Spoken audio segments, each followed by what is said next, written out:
Hey everyone, welcome back to the channel. Thanks for tuning in today. We have a new, intriguing story to share, so let's dive right in. My name's Thomas, and for the majority of my marriage, I truly believed that love could solve everything. I adored my wife, Emily. From the moment we exchanged vows, I made it my mission to be the best partner I could be. I wasn't perfect, but I was always there. I listened, I supported, and I never hesitated to show her how much she meant to me. In my mind, if a problem arose, we could always talk it through and resolve it together, because that's what marriage is supposed to be, right? A partnership, a journey two people navigate hand in hand. But let me tell you, belief means nothing when the other person has already checked out. Emily began distancing herself, slowly at first. She wasn't as affectionate anymore. She'd avoid sitting too close to me on the couch. Our conversations became short, almost like she was simply going through the motions. And then there was no intimacy. She always had an excuse. She was tired, not in the mood, or had a headache. I didn't want to be the kind of person who pressures their partner, so I backed off and convinced myself that she was just going through a tough time and needed some space. So, like a fool, I did what I knew best. I loved her harder. I planned special dates, surprised her with little gifts, and showered her with compliments, reminding her how beautiful she was and how much I appreciated her. I kept reassuring her that whatever she was dealing with, I was there for her. But the more I tried, the further away she seemed. It felt like I was chasing a shadow. The more I reached out, the more she slipped out of my grasp. That's when I found myself asking a question I never thought I would need to. How does a once happy marriage turn cold overnight? One night, I couldn't ignore it any longer. She'd barely said a word to me all day. I turned to her, my voice steady but firm. "Emily, what's going on?" I asked. "You've been distant for weeks. You barely speak to me. You don't even look at me the same way. Did I do something wrong?" She sighed, still engrossed in her phone, as though trying to avoid the conversation altogether. But I wasn't going to let it slide this time. "Emily," I pressed, "talk to me." She finally turned to me, and what she said next hit me harder than I could have ever expected. "I just don't feel happy anymore." That was it. No explanation, no reason, just that. For a moment, I stared at her, waiting for something, anything, that would help me make sense of it. "What do you mean you're not happy?" I asked, trying to remain calm. "What exactly is making you unhappy?" She shrugged. "I don't know. I just feel this way." That was all she gave me. It was like standing in the middle of a storm, with no idea where the rain was coming from. I searched her face for any sign, remorse, guilt, even sadness, but there was nothing. Just a blank expression, as if she had already accepted whatever this was. Meanwhile, I sat there, blindsided, trying to understand how the woman I married, the woman I loved, could suddenly decide she wasn't happy without being able to explain why. I asked again, desperate for some kind of clarity. "Is it me? Did I do something wrong?" She just shook her head. "It's not about you. I just feel like something's missing." I exhaled slowly, leaning back on the couch, my mind racing. If it wasn't me, if I hadn't done anything wrong, then what was it? And more importantly, how could I fix something she couldn't even describe? The conversation dragged on for what seemed like hours, but it went nowhere. Every question I asked led to the same dead end. She didn't know. She just felt it, and that was the end of it. Eventually, she sighed and stood up, saying she was tired. That was her way of ending the conversation. I watched as she walked off to the bedroom, leaving me alone in the dimly lit living room with nothing but a sinking feeling in my chest. That night, I felt more lost than I ever had in my life. How do you fight for a marriage when your spouse won't even tell you what's wrong? In the days that followed, I stayed quiet, observing everything around me. One evening, my phone died, and I needed to call a family friend. Emily's phone was lying on the couch while she was in the kitchen, so I picked it up. I already knew her password, so I unlocked it and went to the contacts to find the number I needed. As I was searching, a message popped up. "What time did you get home last night?" For a moment, my mind struggled to understand it. The sender? Her personal trainer. I replayed the events from the night before. Emily had told me that she'd been out with a friend, someone I knew. She'd even mentioned her by name. But this message didn't match that story. Why would her trainer need to know what time she got home? Unless he was with her. there. I tapped on the chat, and when I opened it, there was nothing. No exchange of messages, no context, just that one text. I need to tell you, this wasn't a random first message. It was a response. She had deleted the earlier part of the conversation. I placed the phone back exactly as I had found it. I didn't say a word, not because I didn't have questions, but because I couldn't make sense of why. I didn't confront her about it for weeks. I had been desperate to understand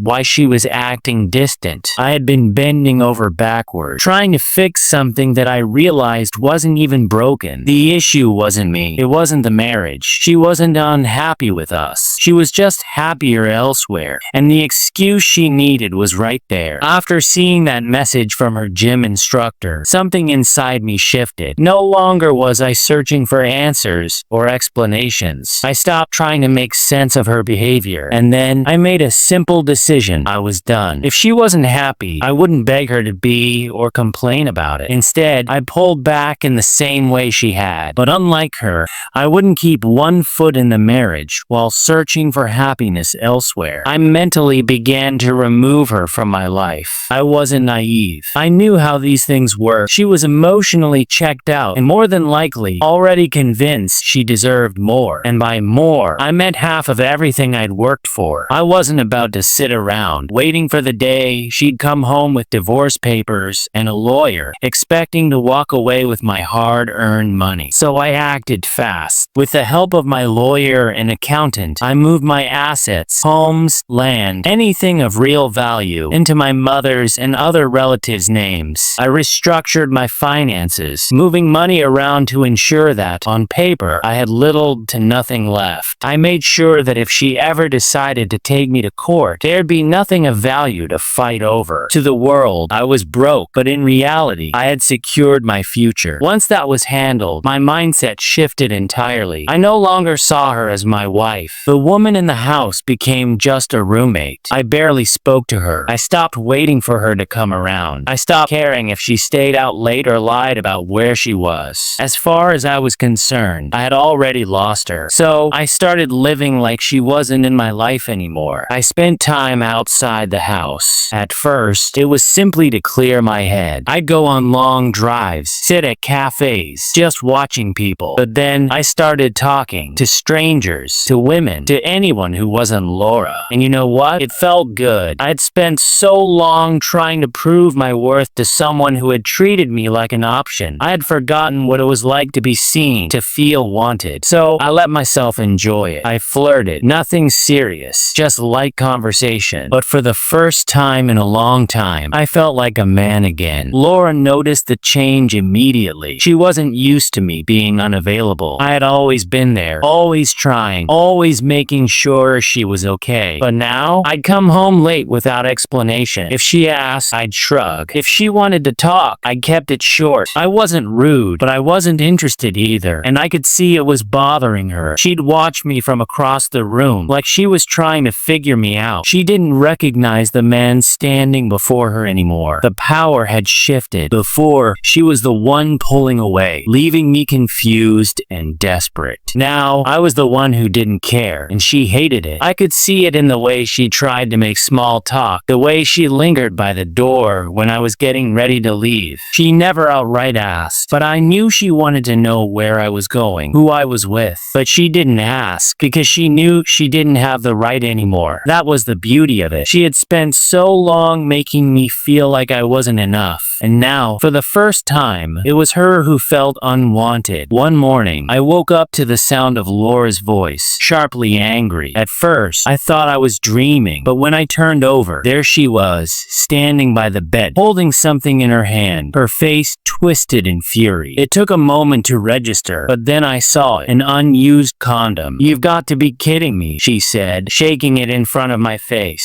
"So now you're sleeping around? Is that why you don't care anymore?" I sat up slowly, rubbing my eyes, and if this had happened months months ago, when I still cared, I might have panicked. I might have scrambled for an explanation. But now, I just laughed. I leaned back against the headboard, unbothered, staring at her. "You've been sleeping with your gym instructor," I said calmly, "and I never said a word. So why are you mad that I'm doing the same?" Silence. For the first time in months, Laura didn't have a response. Her lips parted slightly, like she was trying to find words, but nothing came out. She opened her mouth as though to say something, but no words came out. For a moment, she just stood there, frozen. Her anger melted away, replaced by something I hadn't seen from her before: shock, panic. It was as if she had just been caught off guard, completely unprepared for this moment. I could tell she wasn't expecting me to know. I watched as her mind scrambled for an excuse, some way to shift the blame back onto me, but she couldn't find anything, and I wasn't about to help her. Instead, I delivered the final blow. "I've already mentally prepared for a divorce," I said casually, standing up. "I'm just waiting for you to file the papers." I saw the color drain from her face. She realized that the game had changed. I wasn't playing by her rules anymore. And then I sealed her fate. "By the way," I added, my tone unwavering, "don't expect a single penny from me. The house? Not in my name. My bank accounts? You won't see a cent." Her lips parted, but no words came out. She stood there clutching the condom packet, her face etched with fear. But I didn't care. I turned and walked toward the kitchen, as though nothing had happened, calmly preparing my morning coffee. The following days were different. She wasn't distant anymore. If anything, she was trying too hard, hovering around me like she didn't want to leave me alone for even a second. She started cooking meals again, meals she hadn't bothered with in months. She asked about my day, tried to start conversations. It was clear to me she was desperate. Every little thing she did screamed desperation. Then one night, she sat beside me on the couch. Her voice was softer than I had heard in a long time. "I don't want to lose you," she whispered, her fingers brushing against my arm. "We can fix this. We can work through it." I didn't respond immediately. I just looked at her, really looked at her, and saw her for what she was. A woman who thought she could do better, that there were other options out there, but now realized she had thrown away something solid for nothing. Her gym instructor, he wasn't going to support her the way I did. He wasn't going to love her the way I did. He was a distraction, just fun for him, and now she saw that. She wanted me to take her back, to forget everything, to reset the clock as though none of this had happened. But here's the truth. When a man truly stops caring, there's no going back. I looked at her for a long moment before finally speaking. "You should have thought about that before," I said, my voice firm. Then I stood up and walked away. If you had told me a year ago that I'd be sitting here, completely indifferent to my wife's tears, I would have never believed you. I love Laura. I built a life around her. I made plans for our future. I gave her everything I thought a good husband should. But love isn't just about giving. It's about receiving something in return. And what I received from her was coldness, lies, and betrayal. I used to think that when a woman says she's unhappy, it meant something was deeply wrong, that it could be fixed if you just loved her more, tried harder, became better. But sometimes "I'm unhappy" is just a mask for something else. In Laura's case, it wasn't about me or our marriage. It was about the excitement she was chasing outside. And when I stopped chasing her, when I stopped trying to prove my worth, she realized what she had thrown away. Stepping back changed everything. It opened my eyes to the kind of women out there. Women who appreciate you, who don't make love feel like a test, who don't demand everything from you just to give you the bare minimum in return. Being with them made me realize that what I had with Laura wasn't love. It was control disguised as commitment. And the moment she saw that control slipping away, she panicked. She wasn't afraid of losing me. She was afraid of losing what I provided. I don't know yet if I'll divorce her. Maybe I will. Maybe I won't. But if that day comes, I'm ready. She thought she had me trapped, that she could take her time deciding whether I was worth her loyalty. But she forgot something crucial. I wasn't the one being tested. She was, and she failed. She introduced a game she thought she could win, but in the end, she lost everything. Listen, guys, when a woman pulls away, saying she's unhappy, but can't even explain why, don't beg, don't argue. Don't break yourself trying to fix something that might not even be broken. Just step back, give her space, and watch what happens. Because the truth, it reveals itself when you stop chasing every single time. And that's all for today, guys. Thanks for sticking with me through this story. Now, I want to hear from you. What would you have done in my situation? Would you have handled things differently? Or do you think I played it the right way? Let me know in the comments. If you found this story eye-opening, make sure to like the video and share it with someone who needs to hear this. You never know who might need this lesson. I'll see you in the next one. Thank you for watching. If you haven't subscribed yet, hit that button and turn on notifications so you never miss more shocking real-life stories like this. See you in the next one.